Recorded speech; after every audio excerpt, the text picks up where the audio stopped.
Meus irmãos, a paz do Senhor, eu quero compartilhar com os irmãos o livro de Jó, capítulo, na verdade não é capítulo, né? Jó é número, porque o livro de Jó está dentro da categoria dos livros poéticos, e na poesia não há capítulo, e sim números. Jó, número 42. Até o versículo 6 para a gente ir. Eu vou ser bem rápido, vou correr um pouquinho para a gente tentar resumir. Claro que jamais vou esgotar o assunto, não é? Mas vamos lá. Então respondeu Jó ao Senhor e disse: Bem sei eu que tudo podes, e nenhum dos teus planos, ou em outra versão, pensamentos, nenhum dos teus planos ou pensamentos podem ser frustrados. Em outra versão, impedido. Quem é aquele, dizes tu, que sem conhecimento encobre o conselho? Por isso falei do que não entendia, coisas que para mim eram maravilhosíssimas e que eu não compreendia. Escuta-me, pois, e eu falarei. Eu te perguntarei, e tu me ensinarás. Com o ouvir dos meus ouvidos ouvi, mas agora te veem os meus olhos. Por isso me abomino e me arrependo no pó e na cinza. Amém? Meus irmãos, todos nós conhecemos a história do patriarca Jó. Todos nós. Claro que talvez a gente não o conheça em detalhes, e talvez a gente vai morrer e não vai conhecer uma porcentagem muito pouca. Mas existem alguns segredos na nossa vida que nós descobrimos na provação, no tempo em que este homem foi duramente provado por Deus, e que, sem dúvida alguma, serve de lições para a nossa vida cristã por toda a vida. Todo mundo sabe, e eu volto agora para o capítulo 1, em que a Bíblia diz em que o próprio Deus dá testemunho deste homem. O nível espiritual desse patriarca era muito alto. Apesar de Jó morar lá no deserto de Midian, sem ter uma sinagoga, sem ter um templo, sem ter o tabernáculo, praticamente solitário naquela região, a Bíblia diz que Deus dá testemunho. E Jó não é um personagem fictício, uma fantasia, como muitos queiram admitir ou aprovar, porque o próprio livro de Jó diz assim: havia um homem na cidade de Midian, e ainda coloca, e o seu nome era Jó, e daí vai se discorrendo a história, trazendo a respeito dos seus bens. É assim o aspecto biográfico da vida deste homem. Pois bem, quando a gente continua lendo, a gente vai perceber que a Bíblia diz que os filhos de Deus foram se apresentar ao Senhor, e dentro da administração divina, e ela é, a administração humana acompanha a administração divina, porque aqui é Deus como se tivesse Deus um rei, não é? E ele recebe dos seus súditos, e aqui a Bíblia usa filhos de Deus, que são anjos, e nós devemos lembrar que na Bíblia tem vários tipos de filhos, filhos de adoção, filhos por eleição, né? Filho por geração, e por aí vai. Mas a expressão aqui, filhos de Deus, se refere aos anjos. Quando os anjos vieram para Deus e trazer para Deus um relatório do que está acontecendo, tal como um rei pede relatório dos seus súditos, dos seus governadores a respeito da administração. E a Bíblia diz, é clara, a gente tem hora que passa assim, né, e passa depressa demais e não observa os detalhes. A Bíblia diz que e Satanás entrou, ou seja, entre eles. Na verdade, ele não foi convidado. Deus estava ali para receber um relatório dos anjos. Mas aí a Bíblia diz, claro, olha, e entre eles, porque ele entra mesmo, ele não tem vergonha, ele entra onde não deve, ele entra onde não é chamado, não é? E é assim mesmo, ele é enxerido mesmo, não tem outra versão. E aí, percebe que Deus não pergunta nada, a Bíblia não mostra que Deus perguntando aos anjos, os seus superiores, ele vai diretamente a Satanás: observastes o meu servo Jó? Prestou atenção? Primeiro ele diz: de onde tu vens? Ele diz: de rodear a terra e de passear por ela. E era clara a revelação de que ele não é onipresente, porque ele precisa rodear a terra, de passear. Então, como Deus é onipresente, ele não é. Bem, já que você está passando aí, rodeando a terra, você observou o meu servo Jó? Porque na visão do diabo, todo mundo não vale nada, todo mundo é corrupto igual ele, todo mundo não presta igual ele, e Deus foi na ferida. Deus é assim, é direto. Observastes o meu servo Jó? E aí Deus dá 4 qualidades para ele: homem íntegro, reto, temente a Deus e que se desvia do mal. Veja o nível desse homem, Deus, o próprio Deus dando testemunho para o seu maior adversário, o seu arqui-inimigo, a respeito de um patriarca. Porque na visão de Satanás não existe ninguém justo, não existe ninguém que se santifique para Deus, não existe ninguém honesto. Mas para Deus ainda ele diz: olha, tem um homem lá, tem um. Para Deus tem um. Aonde estão aqueles que são tementes a Deus aqui nesta manhã? Porque a ideia tanto do diabo quanto do mundo é misturar todo mundo e colocar numa panela só. Todo mundo não presta. Mas para Deus, o próprio Elias disse assim: não só eu restei. Não, rapaz, tem muita gente, ainda tem gente que adora a Deus com sinceridade, irmão. A gente é falho mesmo, a gente é pecador, mas ainda tem homens de Deus, não é? Ainda tem homens sinceros a Deus, ainda tem gente que teme ao Senhor.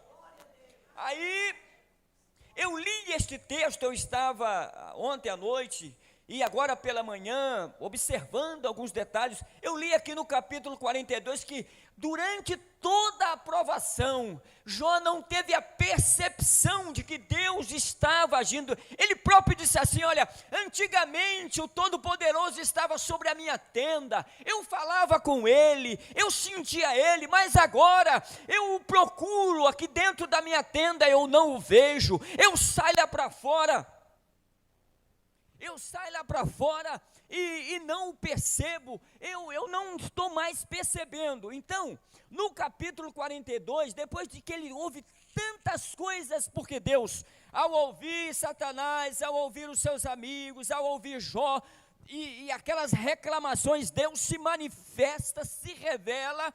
E depois que Deus faz uma série de perguntas, a revelação de Deus é clara. Jó se declara: olha, eu falei daquilo que eu não entendia. Porque durante toda a provação, Satanás falou, os amigos de Jó falou, então a gente vai percebendo como que tudo se desenrolou. E o que aconteceu? Deus diz assim: observaste o meu servo Jó? Observei. Eu observei. Viu ele lá, temente a Deus, íntegro, reto, justo, que se desvia do mal? Aí, ele disse: eu vi. Mas sabe por que ele é assim? Porventura o Senhor não tem os cercastes, colocado uma sebe é uma cerca, um muro, como quem diz, ninguém pode entrar, ele está murado, ninguém pode atacá-lo, ele está em segurança. Porventura o Senhor não encheu ele de bens? E ainda mais, porventura o Senhor não multiplica os bens dele? Assim, até eu, não é? E aqui está muito claro qual foi a colocação de Satanás quanto à pergunta de Deus, dizendo: olha, toda essa fidelidade, toda essa submissão, toda essa obediência é resultado de uma barganha. Na verdade, ele estava acusando, porque o nome Satanás significa acusador, aquele que acusa falsamente. E na verdade, para Satanás, Jó era um aproveitador das bênçãos de Deus. Estava lhe dando fidelidade, culto, adoração, porque estava recebendo algo em troca. Ele disse assim: olha, Jeová, sabe por que ele está te adorando? Porque o Senhor tem abençoado ele. Ele é o mais rico de toda a região. Ele tem bens, ele tem saúde. Além de tudo, tu dá tudo ele. Tu cercou ele, ninguém ataca ele. E além dele ter tudo isso, ainda tu multiplica. Agora eu quero ver uma coisa: toca nele, tira tudo que ele tem, tu vai ver que essa adoração é hipócrita. Tu não vai ser adorado, tu está sendo adorado porque o Senhor está dando alguma coisa. Deixa eu te dizer uma coisa: a estratégia dele ainda não mudou e nunca vai mudar, porque ele é incorrigível. A ideia dele é a mesma coisa neste tempo. Sabe qual é a ideia que ele tem a respeito de nós? Que nós adoramos a Deus porque trocamos as bênçãos de Deus em troca de algum benefício. Por outro lado, ele também acusou a Deus: olha, o Senhor só tem adoração porque o Senhor dá alguma coisa, porque o Senhor não der, tu não terás adoração. E é por esta razão que Deus muitas das vezes permite alguma coisa. Deixa eu te dizer uma coisa: Deus nunca vai lutar com o diabo não é páreo para Deus. Nunca haverá uma guerra entre Deus e o diabo. Deus não sopra assim, ó, ele morre, ele acaba. Mas você sabe como é que Deus vence o diabo? Através da fé do crente. Parece que eu estou vendo Deus esmagar a cabeça do diabo assim, ó, com o testemunho, com a fidelidade de Jó. A cada hora que ele investia contra Jó, parece que Deus pegava o pé assim na cabeça dele. Ele não precisa lutar contra o diabo. Irmãos, a fidelidade do crente, a adoração sincera do crente, já é uma arma para vencê-lo. Aleluia, mesmo debaixo de provação, mesmo debaixo de privação, a fidelidade adora a Deus. Aleluia. Compreenda que muitas das vezes a sua luta é resultado de uma batalha espiritual. Deus está sendo adorado pela sua fidelidade. Ele acusou a Deus. Ele ainda acusa. Sabe o que ele diz? O Mauro só é fiel, só está indo na igreja porque o Senhor está abençoando ele. Tira tudo dele. Ele só é assim porque está com saúde. Toca na saúde dele. Coloca uma enfermidade, permite eu tocar, permite eu colocar uma enfermidade, lança a adversidade, tu vai ver que tudo isso vai, ó. Mas como Deus é onisciente, e conhecia a integridade de Jó, e que aquela adoração era sincera, assim, pode ir. Aí você sabe o que ele fez? Ele foi lá e tocou em tudo que Jó tinha. E o primeiro patamar, os primeiros itens que ele mexeu foi nos bois, nas ovelhas e nas jumentas. Jó da noite para o dia ficou pobre, porque tanto as jumentas, quanto as ovelhas e quanto as vacas geravam leite. As ovelhas geravam lã. Olha quanto que ele perdeu. Eu estive pesquisando quanto que vale o leite de jumenta. 30 euros, hoje atualmente na Europa, 30 euros. Imagina, ele tinha 500 jumentas. Olha quanto leite que ele tirava, das vacas, das jumentas, dos camelos. Ficou pobre da noite para o dia. Mas o interessante, porque eu não tenho muito tempo, a primeira coisa que ele mexeu foi nos animais. Por que nos animais? Ele é sagaz, ele é cruel, ele é terrivelmente maligno. Sabe por quê? Porque você vai ver lá que quando Jó, os filhos de Jó se reuniam para banquetes, para festa. E aí, quando a festa terminava, o que a Bíblia diz? Que Jó de madrugada se levantava e oferecia a Deus sacrifícios, porque ele pensava assim: porventura, talvez os meus filhos pecou, até mesmo no coração blasfemou contra Deus. Então eu vou oferecer sacrifício, eu vou pedir perdão a Deus. Então o que Satanás faz? Vai lá e toca nos animais, objeto de sacrifício, de adoração. Sabe aonde ele quer mexer com a nossa vida? Aonde mais a gente adora, na nossa adoração. Ele não quer que, porque na verdade o ser humano foi criado para adorar a Deus, não tem outro objetivo. Deus não quer o nosso dinheiro, Deus não quer nada, porque Ele não precisa de nada, mas Ele quer ser adorado. Quantos adoram aqui nesta manhã? Aleluia! E aí, na primeira instância, ele foi completamente derrotado. E estrategicamente, ele usou uma estratégia para acabar com aquele homem emocionalmente, psicologicamente. Na ideia dele, ele queria levar aquele homem à loucura. Porque imagina, o próprio Deus, quando foi tratar com os 4 amigos, principalmente os 3, que foram Bildade, Zofar e Bildade e Zofar, e tem um outro que eu já me esqueci aqui. Eliú é o quarto, é o mais novo. Bildade, Zofar, e tem outro, daqui a pouco a gente lembra aqui. Quando Deus foi tratar com eles, disse assim: olha, eles estavam indo embora, vem cá. Vocês não vão embora. Vocês precisam pedir perdão a Jó. Porque eu não vou tratar vocês como deve. Porque vocês, na sua loucura, falaram coisas. Mas a ideia de Satanás era levar aquele homem a Jó à loucura. Sabe por quê? Porque a Bíblia diz que Jó estava na sua varanda, aquela casa que ele estava na cidade, uma casa, lá na fazenda dele. E aí, segundo alguns historiadores, segundo a informação que nós temos, ele estava na varanda, daqui a pouco chega um mensageiro e diz: olha, Jó, a gente estava lá apacentando as ovelhas, os gados, as jumentos e todo o seu gado, e de repente vieram os sabeus, vieram um povo de todo lado e pegou todo mundo, só eu restei. A Bíblia diz que enquanto aquele ainda falava, chegou o segundo mensageiro. Quando o segundo mensageiro estava falando, chegou o terceiro, e foi assim, ó, de uma vez só. Por quê? Porque ele queria mexer no emocional e no psicológico de Jó, mas toda a estrutura espiritual de Jó não estava baseada nos bens e nos tesouros que ele recebia. Ele diz assim: Deus tomou, Deus havia me dado, é dele, não é meu. Deus me deu, Deus tomou. Bendito seja o nome do Senhor. A nossa fé não deve estar baseada nos nossos prazeres, quando tudo vai bem. Mas a nossa fé se baliza, deve estar regimentada, fundamentada no caráter de Deus. De que Deus é bom, Deus é fiel em todas as coisas.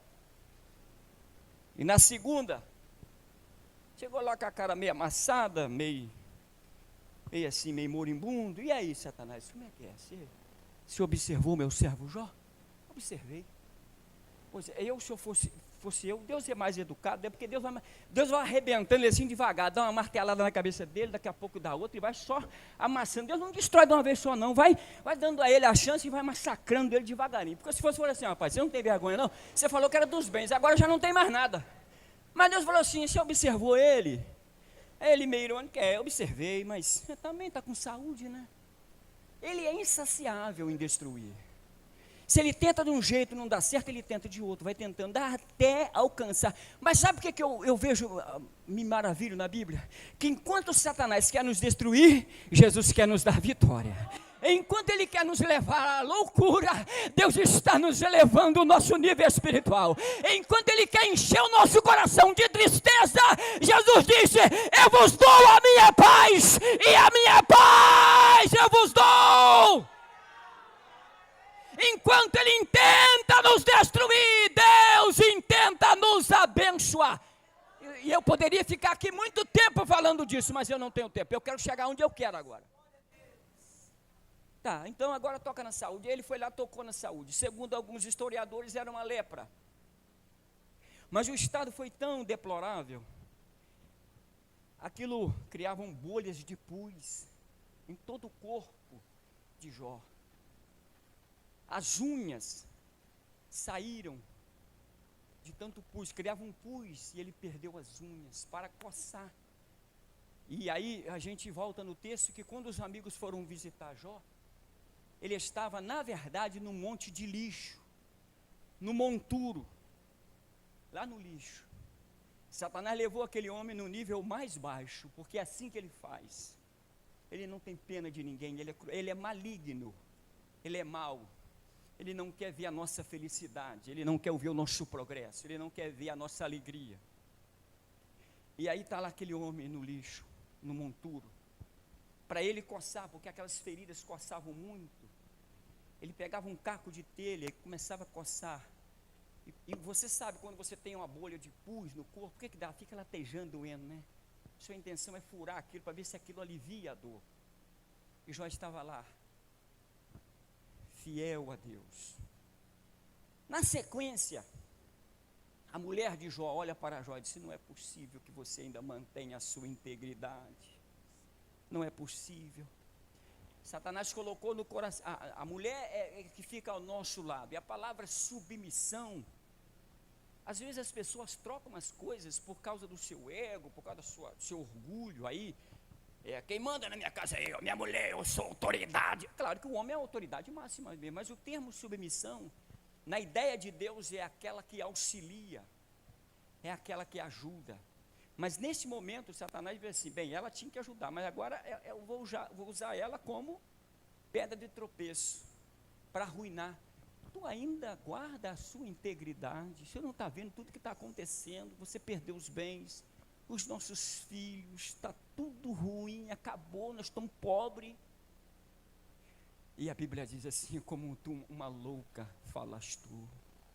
Como que eu, até agora recebi o bem de Deus, não receberia o mal? Ah, se fosse eu. Vai ser, é verdade sua mesmo. Tem muita com a mentalidade. As pessoas que têm uma fé baseada em bens, em recursos daqui, terrenamente falando, certamente agiriam desta forma. Realmente, eu perdi o meu carro, perdi meu apartamento, eu perdi todo o meu dinheiro, não tem roupa nem para vestir. Cadê os amigos, todo mundo? Cadê os meus filhos? Imagina você enterrar 10 filhos de uma vez. Irmão, você perdeu um filho já é uma lacuna grandiosa. Imagina 10 de uma vez. Mas a fidelidade daquele homem era tremenda. Que Deus levanta homens tais como Jó, que Deus nos faça fiéis a Ele, independente daquilo que a gente tem, independente daquilo que Ele vai nos dar. Aleluia. Como uma louca se fala tu, tá, daqui a pouco chegam os amigos, aí é outro grupo, não é? Ele tem vários mensageiros, e aqueles amigos eram amigos mesmo, porque eles viajaram mais de 30 dias de camelo para ir até, porque souberam da situação de Jó, e foram lá para ver. Quando chegaram de longe, o estado dele era deplorável. Ele estava magro, porque se você ler todo o livro de Jó, você vai ver que ele não tinha apetite, ficou magro, pele e osso, magro, feio, horroroso, um homem olhando assim, irreconhecível. E eles, quando chegaram de longe, nem chegaram perto, ficaram ali uns 15 dias se lamentando. Onde estava Jó? No monturo, um saco de cinza, botou um saco, é sinal de humilhação, de opróbrio, de miséria. Mas depois começou a discorrer os assuntos, né? Quando o negócio acalmou, depois de 15 dias, aí veio o Bildade, Zofar, Eliú, e tem um outro aqui que eu esqueci, que também não vale muito a pena não, que são amigos traíra, que pensa que entende a nossa situação, porque na ideia cultural da época, patriarcal, se as pessoas tinham bens, recursos, Deus estava abençoando, mas se não tinha nada, Deus estava amaldiçoando. Na ideia deles, se eles perdessem tudo, tem algum pecado, tem alguma coisa acontecendo. E não é diferente hoje, irmãos. Você está com um carro novo, aí acontece um problema financeiro, você tem que devolver o carro, ou perde o carro. Ih, rapaz, está em pecado, não é possível. Ih, rapaz, perdeu o carro. Foi mandado embora do serviço. O filho está doente. Tá, irmão, os filhos não acham emprego. O negócio está difícil. Está em pecado. Aí daqui a pouco começa a vir uns profetas, né? Começa a rodear o pé assim. E aí, eu não sei se foi Bildade ou Zofar. Depois vocês lêem lá, que é bom ler também, né? É Bildade ou Zofar, não sei quem foi. Disse assim: olha, eu estava de noite lá no meu leito, e de repente passou um vulto assim, ó, e aí eu arrepiei, e ele foi me dizendo alguma coisa. Aquilo não era anjo, nem era Deus, não, era o próprio diabo. Porque a presença de Deus não traz medo nem arrepio, não, irmãos. Mas aí os amigos disseram assim: olha, você está em pecado, Jó. Confesse o teu erro. Deus é justo. Se Deus permitiu isso é porque tem alguma coisa. Confessa. Aí Jó falava: eu não pequei. Eu fiz aliança com os meus olhos. Eu nunca olhei para uma virgem com a má intenção. Eu sou íntegro. Aí o outro disse assim: não é possível. Deus não vai condenar um inocente. Você tem culpa. E por aí foi. E Jó, segundo alguns entendidos no assunto, a duração da aprovação de Jó durou aproximadamente 1 ano, 2 meses, 3 meses. Agora imagina se eu ouvir aqueles amigos seus, só assim na sua cabeça, e você tendo consciência de que você se conhece. Claro que você não conhece você como Deus te conhece, mas a gente conhece, irmão. Aí você está passando numa luta, daqui a pouco vai um vaso na sua casa e rodeia o pé assim, e fala assim: olha, você está em pecado, confessa. Porque as pessoas tiram um troço de trás da orelha. Mas Jó tinha consciência de quem ele era. Tenha consciência de quem é você, da sua posição diante de Deus. Deixa as vozes estar falando assim, assim, assim. Siga em frente com a cabeça erguida. Deus é contigo, com você, com carro, sem carro, com dinheiro, sem dinheiro. Se você é fiel a Deus, eu vou te dizer uma coisa. Como Jó disse: eu sei que o meu Redentor vive e por fim se levantará da terra. Ele estava tendo a visão da ressurreição de Jesus. Aí profeticamente também ele fala assim: e eu sei que ele vai mudar o meu estado. Deus não vai deixar barato não, Deus vai entrar. Se você permanecer fiel, Deus vai mudar a história, porque Deus é fiel. Pois bem, aí os amigos de Jó falaram, e aí depois toda aquela angústia, aí quem falou foi Jó. Falei: não é possível, eu quero um juiz, um árbitro. Aí dizendo para Deus: quisera eu ter um árbitro. Aí ele está falando não diretamente, mas ele quis que Deus, eu quisera ter um árbitro entre mim e ele, que eu iria expor as minhas ideias, os meus problemas, e com certeza ele me justificaria. E aí o que ele está dizendo? Olha, eu estou certo, e se Deus estivesse aqui, ele certamente seria o meu advogado e me defenderia. E na verdade, em todo o contexto, Jó só falhou numa coisa: ele não compreendeu, e eu também não compreenderia. Eu não vou nem falar que aí, se Jó não compreendeu, nem eu. Mas aonde Jó falhou? Foi que ele não percebeu que Deus estava o provando. Deus ocultou isso. E Deus tinha que ocultar mesmo, sabe por quê? Porque ele estava lidando com o diabo. E o diabo, ele não é onisciente, mas ele percebe tudo. Ficou claro aqui que Deus, a Bíblia diz no livro do profeta Jeremias: e eu ficarei nas trevas e não na luz. Trevas ali não é escuridão no mundo espiritual, física, mas é Deus silenciando. E tem hora que Deus silencia mesmo, tem hora que Deus, e você vai ver que Deus fala no capítulo 1, e só depois no capítulo 40, se não me falha a memória, que Deus fala. Em todo, do capítulo 1 até o capítulo 40, se não me falha a memória, eu posso verificar aqui, Deus ficou em silêncio. Ele não falou nada. E tem uma coisa, e se tem uma coisa que dói na vida do crente, é o silêncio. Quem é que o crente pentecostal que não vai no ciclo de oração ou na casa de uma irmã, e que ali até uma profeta lá muito usada por Deus, e entrega a mensagem para o pastor Ricardo, para o fulano, aí você fala: vem entregar para mim também, que eu estou precisando, né? Daqui a pouco não tem nada, não tem visão, não tem revelação. Aí você fala assim: ora intensamente. Deus não fala comigo em sonho. Deus não fala em sonho, Deus não fala pela palavra. Você está no culto, a irmã Claudiline sente a presença de Deus, e ali ela chora, você olha assim: não é possível. Ela sente, você se sente um vazio. É o silêncio de Deus que está impetrado em nós, faz parte do pacote. Mas tem uma coisa: vai ter uma hora que Deus vai falar, e quando Deus se levantar, Ele vai revelar o propósito. Aleluia.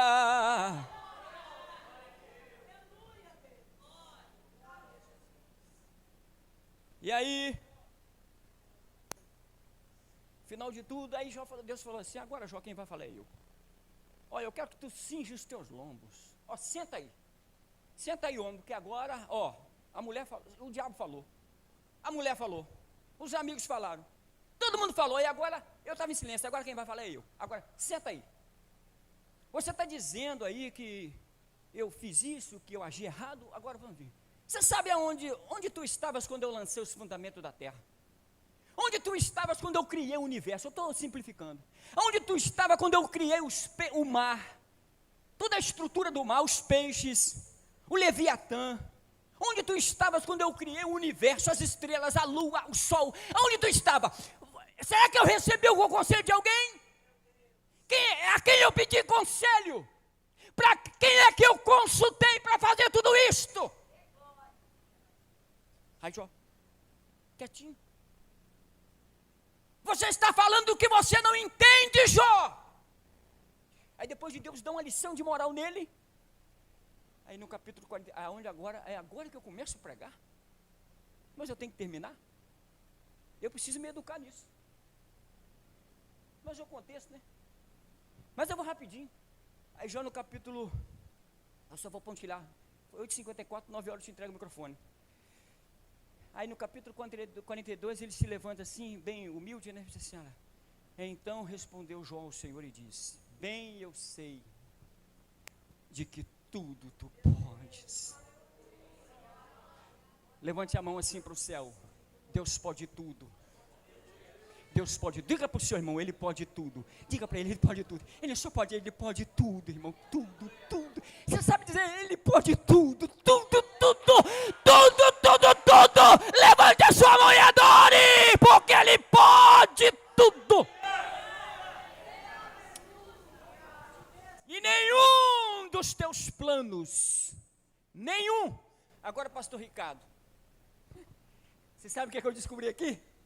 De que Jó entendeu que tudo aquilo que ele passou era plano de Deus. Levante a sua mão assim para o céu, mais uma vez, por favor. Tudo que você está passando é plano de Deus, não tem nada fora da vontade dele. Ele escreveu tudo, vai acontecer isso, vai acontecer aquilo. Ele vai entrar na prova, mas eu vou enviar mensagem, eu vou me enviar para fazer isso, eu vou fazer aquilo. Ele vai chorar, mas eu vou enviar um consolador. Ele vai passar na provisão, na escassez, mas eu vou ser o Deus provedor. Vai acontecer isso, mas aquilo, mas eu vou me manifestar. Faz parte do plano de Deus, então glorifique a Deus. Deus está trabalhando neste plano, e o plano de Deus não falha. O meu pode falhar, mas irmão, tu não conhece a minha luta.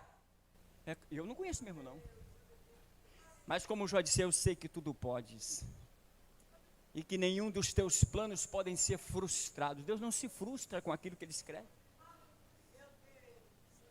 Eu preciso continuar, né? Aí diz assim, quem é aquele, dizes tu, aí dizendo assim, quem é aquele? O Senhor que disse, né? Porque Deus te falou assim, Jó, quem que me aconselhou a fazer isso? O conselho aqui, o pastor Fábio vai tomar uma decisão, aí, uma decisão difícil, aí chama os obreiros, então, qual a ideia sua, o que você acha? Tal. Mas Deus não tem a quem consultar, porque Ele sabe tudo. Ele não precisa de conselho. Quem precisa de conselho é eu, porque eu não sei o que vai acontecer amanhã. Se eu for fazer um negócio, eu não sei quem é a pessoa. Às vezes está tudo documentado direitinho, mas depois você vai ver que tudo tem fraude, tem maracutaia danado, mas Deus vê o passado e o presente assim, patente nos olhos dele. Ele sabe tudo. Ele sabe o que está no coração, no interior, na mente. Ele sabe tudo. E eu preciso correr, né? Aí ele disse assim,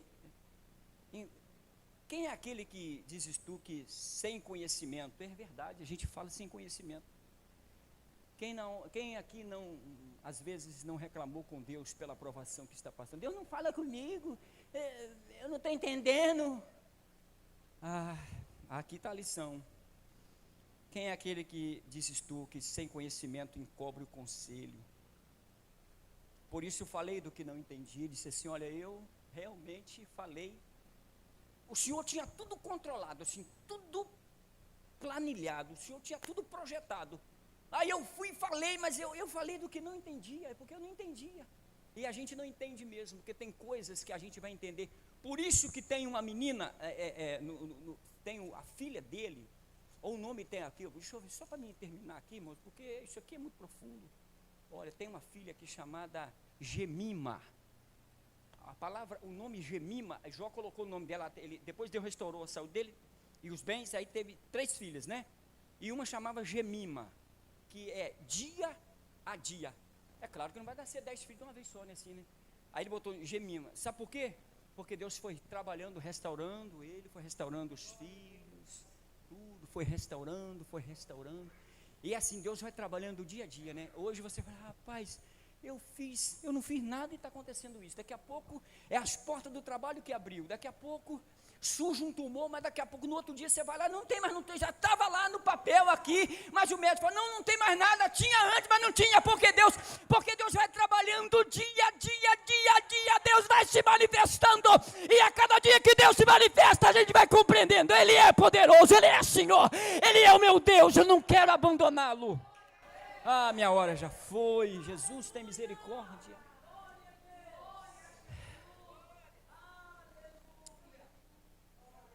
Suas obras para mim são maravilhosíssimas. O que é uma coisa maravilhosa? Algo inédito. Quando alguém fala uma coisa assim para você extraordinária, assim, que maravilha! O crowd de vez em quando fala, né? Que maravilha, né? É seu slogan, né? Maravilha.